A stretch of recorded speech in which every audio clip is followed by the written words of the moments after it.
Right to information has emerged as an extremely powerful tool in the hands of most ordinary people to fight injustice and corruption. It has given voice to the voiceless. You spend our money, you give us our accounts, and you are paid from our money, so you answer to us. Not as a battle between the government and the people, but as a historic battle where good people within and outside the government join hands to battle the corrupt and the apathetic. It is a fight for justice, for surely when people go hungry, it is not food, but justice that is in short supply. The Honorable Chief Justice, Chairman and Trustees of the Ramon Magsaysay Award Foundation, distinguished guests, fellow awardees, and dear friends. I bring greetings from India, the world's largest democracy. I am humbled to be a part of such a distinguished gathering and am mindful of all the very accomplished people who are part of the family of Magsaysay awardees. Ordinarily, my own credentials would not stand up to the scrutiny of this group, but I take heart from the fact that I stand here today not on my own achievements, but as a representative of the movement for the people's right to information that is thriving and growing in India. This award does not belong to me. It belongs to the entire right to information movement in India. It belongs to every such individual who has fought for transparency in governance. Some of them even faced violence and risked their lives. I stand before you today on behalf of all of them. Enactment of the Right to Information Act has ushered in a new era in Indian democracy. In a democracy, people are the masters and the governments exist to serve them. But the situation is reverse in practice. Right to information has tilted the balance of power in favor of the most ordinary people. Starting from a small village in Rajasthan, this movement to empower the common people and make them the real masters in a democratic polity is now sweeping the country. It is catching the imagination in the rural and urban areas of the poor and the rich, of the educated and the illiterate, and of the privileged and the oppressed.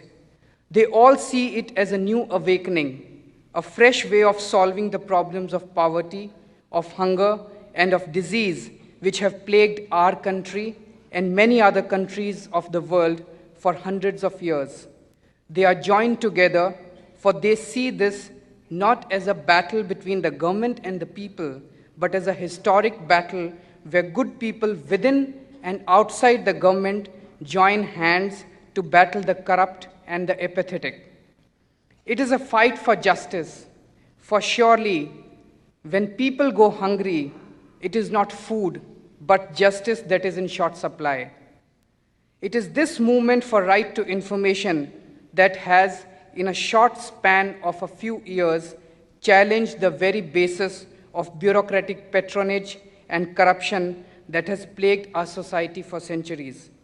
The right to information has been widely understood in cities, towns, and villages by housewives and shopkeepers, by executives and students, by workers and laborers as our right to demand accountability from the government.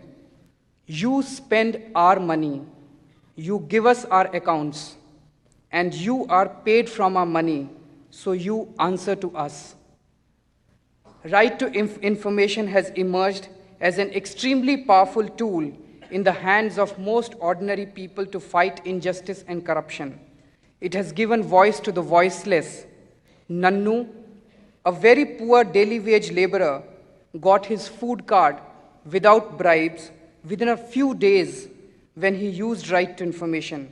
He was harassed for 3 months before that. Triveni, another poor woman who lives in slums, started getting her subsidized food from the government after she used right to information. Her food was being siphoned off before that. Right to information has brought hope to all such people. It has given them the strength to be able to fight injustice. Prem Sharma, who is 74 years old, got his passport the day he went to file his RTI application, though it had been denied to him for 6 months because he refused to pay bribes. Use of right to information led to roads being made and repaired for the first time on the ground, though for years they were being made and repaired on paper. It has led to honest officers being protected and the corrupt ones being prosecuted. But most important of all, it has led the people of India to feel empowered, perhaps for the first time in their long and colorful history, empowered to stand up and demand answers from the government. It has energized the nation, and even as we speak, this energy is spreading like wildfire across the cities, towns, and villages of India. It is this movement for the right to information that I represent as I stand here. It is on behalf of these thousands of people across India and my immediate associates in Parivartan that I accept with great humility the award that you confer on me today. As a great statesman once famously said, "They are the lions. I only have the privilege to be called upon to roar for them." Thank you.